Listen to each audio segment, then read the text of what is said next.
Mi domando perché quando vivi aspettando un giorno passa lentamente come fosse un anno. Mi domando se sei mia oppure fai finta e se alla fine dei fatti essere onesti conta. Mi domando se la storia è stata scritta dagli eroi o da qualcuno che pensava solamente ai cazzi suoi.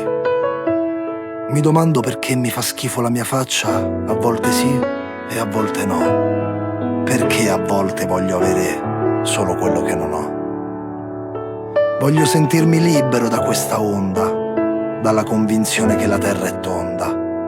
Davvero, non per fare il duro, libero dalla paura del futuro.